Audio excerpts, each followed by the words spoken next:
ബഹുമാനപ്പെട്ട അധ്യക്ഷൻ, പ്രത്യേകിച്ച് നമ്മളെല്ലാവരും ആദരിക്കാൻ എത്തിച്ച most reverend his beatitude Mar Raphael Thattil, വേദിയിരിക്കുന്ന എല്ലാ തിരുമേനിമാരെ, പിതാക്കളെ, മന്ത്രിമാരെ, ജനപ്രതിനിധികളെ, സദസ്സിരിക്കുന്ന എല്ലാ വിശ്വാസികളെ, സഹോദരന്മാരെ, എല്ലാവർക്കും എൻ്റെ വിനീതമായ നമസ്കാരം. വലിയ സന്തോഷത്തിൻ്റെ ഒരു മുഹൂർത്തമാണിത്. തിരുവനന്തപുരത്തിൻ്റെ ജനപ്രതിനിധിയായിട്ട് നമ്മുടെ പുതിയ മേജർ ആർച്ച് ബിഷപ്പിനെ തിരുവനന്തപുരത്ത് സ്വീകരിക്കാൻ ഒരു അവസരം കിട്ടിയതിന്. You are most welcome sir. It's a great pleasure to have you here. നമ്മളെല്ലാവരും പള്ളിയെക്കുറിച്ച് സംസാരിക്കുമ്പോൾ എപ്പോഴും അതിൻ്റെ റിലീജിയസ് ഡയമെൻഷനും കാണും, അതിൻ്റെ ഒരു സോഷ്യൽ ഡയമെൻഷനും കാണണം. നമ്മളെല്ലാ വിധത്തിലും പള്ളിയെക്കുറിച്ച് പലരുടെ ചരിത്രം കേരളത്തിൽ വായിച്ച് പഠിച്ചവർക്കറിയാം. പല കോൺട്രിബ്യൂഷൻസ് ദൈവരാജ്യത്തിലല്ല നമ്മളുടെ ഈ സാമൂഹ്യത്തിനകത്ത് കൊണ്ടുവരാൻ സാധിച്ചിട്ടുണ്ട്.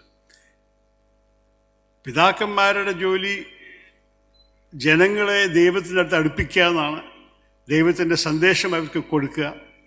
പക്ഷെ അതിൻ്റെ ഒപ്പം കേരളത്തിൽ ക്രിസ്ത്യൻ പള്ളികൾ ചെയ്ത ജനസേവനം നമ്മളെല്ലാവർക്കും അറിയാനും പഠിക്കാനും അനുഭവിക്കാനുള്ള ഭാഗ്യമുണ്ടായിട്ടുണ്ട്. കേരള നവോത്ഥാനത്തെക്കുറിച്ച് ചിലവർ സംസാരിച്ചു. ഒരു സംശയവുമില്ല, ആദ്യം പള്ളിയോടൊപ്പം പള്ളിക്കൂടെന്ന് പറഞ്ഞത് പള്ളിക്കാരൻ ആയിരുന്നതാണ്. സെയിൻറ്റ് കുര്യാക്കോസ് എലിയസ് ചാവര, അദ്ദേഹം ആണ് ആദ്യം കുട്ടികൾ അവർ ജാതി നോക്കാതെ സ്കൂളിൽ കയറ്റി പഠിപ്പിച്ചതും ചില ജാതികൾക്ക് അറിയാപ്പാടാത്ത ചില ഭാഷകൾ, സംസ്കൃതം പഠിപ്പിക്കാൻ തയ്യാറായതും. അതിൻ്റെ ഒപ്പം ടീച്ചിങ് പ്രൊഫഷനെ സ്ഥാപിച്ചത് കേരളത്തിൽ ശരിക്കും പള്ളി തന്നെയായിരുന്നു. അതിനു മുമ്പ് ഗുരുകുളമൊക്കെ ഉണ്ടായിരുന്നു, അല്ലെങ്കിൽ ജനങ്ങൾ അവർ സ്വയം അവർ കഴിവുകൊണ്ട് ഒരു വ്യക്തിയെ പഠിപ്പിക്കും. പക്ഷെ സ്കൂളായിട്ട് സ്ഥാപിക്കാനും ഒരു ടീച്ചിങ് പ്രൊഫഷൻ സ്ഥാപിച്ച് ശമ്പളം കൊടുക്കാൻ തുടങ്ങിയത് കാത്തലിക് ചർച്ച് തന്നെയായിരുന്നു. അത് ചിലവർക്ക് അറിയില്ല. അതിനു മുമ്പ് ശമ്പളം കൊടുത്ത് നിർത്തി ഒരു പ്രൊഫഷനാക്കുന്ന ടീച്ചർമാരുണ്ടായിരുന്നില്ല. അതുപോലെ തന്നെ ഉച്ചഭക്ഷണം കുട്ടികൾക്ക്, മിഡ് ഡേ മീൽസ്, ഈ 1980 മുതൽ പല പാർട്ടികൾ ഇതിന് തർക്കിക്കുന്നു ആരാണത് കൊണ്ടുവന്നതെന്ന്. പക്ഷേ അതിൻ്റെ 130 വർഷം മുമ്പ്, ഇന്നത്തെ 170 വർഷം മുമ്പ് കാത്തലിക് പള്ളികൾ പാവപ്പെട്ട കുട്ടികൾക്ക് പ്രത്യേകിച്ച് ഭക്ഷണം സ്കൂളിൽ കൊടുക്കുന്നുണ്ടായിരുന്നു. അപ്പോൾ ഇതെല്ലാം ചെയ്ത് കണ്ട് സേവന ചെയ്ത ഒരു സ്ഥാപനമാണ് ചർച്ച്.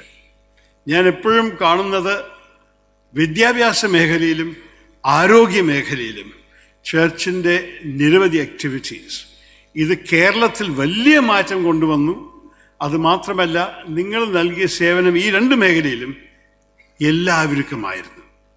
പള്ളിയുടെ അംഗമാവാൻ നിർബന്ധമായിരുന്നില്ല, പലരുടെ വിശ്വാസം സ്വീകരിക്കാൻ നിർബന്ധമായിരുന്നില്ല, ജാതി, മതം, ഭാഷ ഒന്നും പ്രശ്നമായിരുന്നില്ല. വ്യക്തിക്ക് പഠിക്കാനുള്ള കഴിവുണ്ടെങ്കിലോ അല്ലെങ്കിൽ അസുഖം ചികിത്സയ്ക്ക് ആവശ്യമുണ്ടെങ്കിലോ പള്ളി ആ സേവനം ചെയ്തു.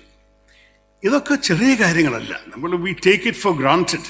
പക്ഷെ ശരിക്കും നോക്കുകയാണെങ്കിൽ ഇതാണ് നമ്മുടെ രാജ്യത്തിൻ്റെ വലിയൊരു ഭാഗ്യം. കേരളത്തിൽ പ്രത്യേകിച്ച് ഇത്ര വലിയ റോൾ നമ്മളുടെ church, all the churches in Kerala have played a role that cannot be matched by anyone else. അതിനെ നമ്മൾ അംഗീകരിക്കണം, നമ്മൾ റെക്കഗ്നൈസ് ചെയ്യണം. ഞാൻ ഒരു ഹിന്ദുവാണ്, അത് നിങ്ങൾക്കറിയുന്ന സംശയവുമില്ല.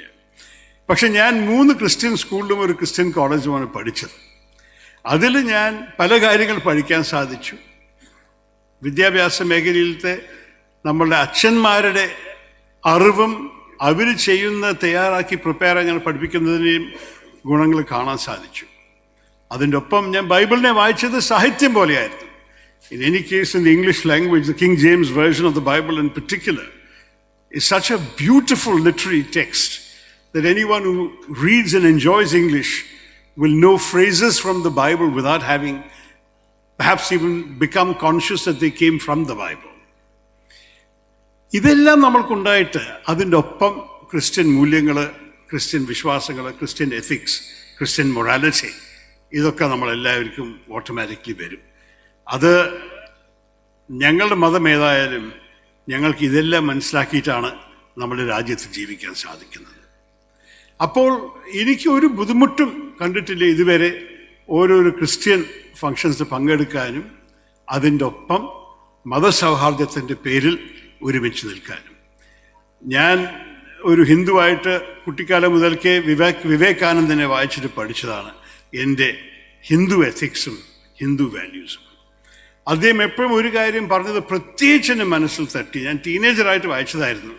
അദ്ദേഹം ഷിക്കാഗോയിൽ പോയിട്ട് 1893 വലിയൊരു പ്രസംഗത്തിൽ അദ്ദേഹം എന്താ പറഞ്ഞ, I am proud to speak on behalf of a religion which has taught the world not just tolerance but acceptance.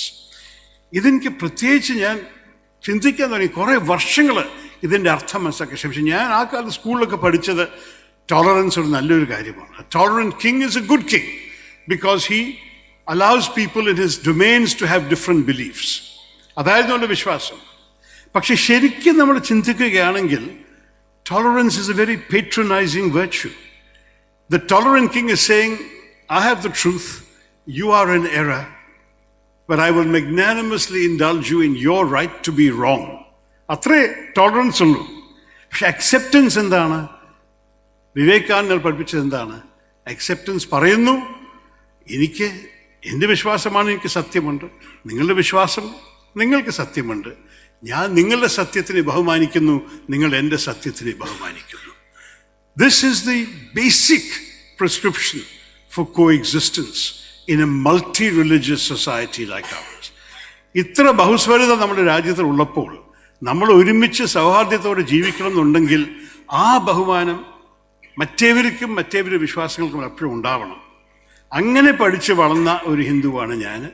അതുകൊണ്ട് പ്രത്യേകിച്ച് നമ്മളുടെ കേരളത്തിനകത്ത് എല്ലാ മതത്തിനെയും ജനങ്ങൾ ഒരുമിച്ച് ജീവിക്കുന്ന കാണുന്നതാണ് എൻ്റെ എല്ലാം വെച്ച് വലിയ സന്തോഷം. ഓണം സമയത്ത് ഞങ്ങളെല്ലാവരും ആഘോഷിക്കും. അതിൽ മതവ്യത്യാസമില്ലാതെ എല്ലാവരും ഒരുമിച്ചിരുന്ന് ആഘോഷിക്കും. ക്രിസ്മസ് സമയത്ത് അതുപോലെ തന്നെ എൻ്റെ അച്ഛനമ്മയും എപ്പോഴും എൻ്റെ കുട്ടിക്കാലം മുതൽക്ക് ക്രിസ്ത്യൻ സുഹൃത്തുക്കളുടെ വീട്ടിൽ പോയിട്ടാണ് ഞങ്ങൾ ആഘോഷിക്കുക. ഇതിൽ ഒരു ബുദ്ധിമുട്ടും കോൺട്രഡിക്ഷനും ആരും കണ്ടിട്ടില്ല. അപ്പോൾ ഈ കാലത്തിൽ മേജർ ആർച്ച് ബിഷപ്പ് തട്ടിൽ ഈ പുതിയൊരു ഉത്തരവാദിത്വം ഏറ്റെടുക്കുന്ന സമയത്ത് ഈ സന്ദേശത്തിന് വീണ്ടും ആവർത്തിക്കാനൊരു സമയമായി. നമ്മളെല്ലാവർക്കും അറിയാം, ഭാരതം ലോകത്തിലും മതത്തിൻ്റെ ഇടയിലുള്ള സംഘർഷങ്ങളും ബുദ്ധിമുട്ടുകളും കൂടിക്കൂടി വരുന്നു. ഇപ്പം നടക്കുന്ന ഗാസ യുദ്ധത്തിലും മതത്തിൻ്റെ സംസാരവും രണ്ട് മതങ്ങളുടെ ഇടയിലുള്ള ടെൻഷൻ കൂടാൻ തുടങ്ങിക്കഴിഞ്ഞു. ഭാരതത്തിൽ നമ്മളെല്ലാവർക്കും അറിയാം മണിപ്പൂരിൽ എന്താ സംഭവിച്ചത്. ഞാൻ തന്നെ ക്രിസ്മസ് ആഘോഷിച്ചത് 19 മണിപ്പൂരി വിദ്യാർത്ഥികളോടൊപ്പമായിരുന്നു. അവർക്ക് അവരെ സ്വന്തം നാട്ടിലും വീട്ടിൽ പോയി അവർ ക്രിസ്മസ് ആഘോഷിക്കാനുള്ള സാധ്യത ഉണ്ടായിരുന്നില്ല. കാരണം അതാണ് അവരുടെ സംസ്ഥാനത്തിൻ്റെ സ്ഥിതി. ഇപ്പോൾ അങ്ങനെ ഒരു വയലൻസാണ് സംഭവിക്കുന്നത്. ആ സ്ഥിതിയിൽ കേരളത്തിൻ്റെ വലിയ ഹൃദയവും വലിയ മനസ്സോടും ഈ മണിപ്പൂരി കുട്ടികളെ ഈ നാടിൽ സ്വീകരിച്ചിട്ട് അവരെ ക്രിസ്മസ് സമയത്ത് സ്നേഹമില്ലാതെ ഇരിക്കാൻ ഒരു സ്ഥിതിയിൽ വിട്ടുകൊടുക്കണ്ടെന്ന് വിചാരിച്ചിട്ട് ഇവർ വന്നിട്ടുണ്ടായിരുന്നു. അങ്ങനെ ഞങ്ങൾ പലവരും അവരെ കാണാൻ സാധിച്ചു. ഇങ്ങനെയാണ് നമുക്ക് ജീവിക്കേണ്ടത്.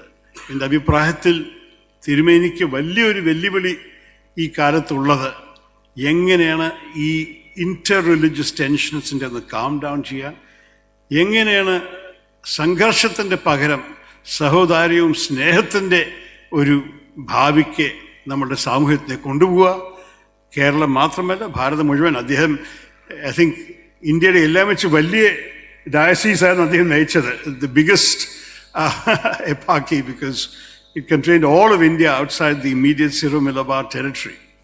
അപ്പോൾ അദ്ദേഹത്തിന് ഭാരതത്തെക്കുറിച്ച് നല്ലൊരു അറിവുണ്ട്.